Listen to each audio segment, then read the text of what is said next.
Hello everyone, in this video, I will show you how to connect Google Docs to N8N. First, go to the N8N platform and make sure you log in into your account. Then click on Create Workflow to start building your automation. Next, click on the plus icon at the top right corner to add a new note. In the search bar, type Google Docs and click on it when it appears. You'll see a list of available actions. Choose one, for example, create a document.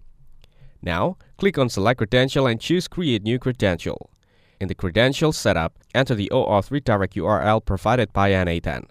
Then input your Google Client ID and client secret. You can get this from the Google Cloud Console. Once the information is filled in, click Save to create the credential.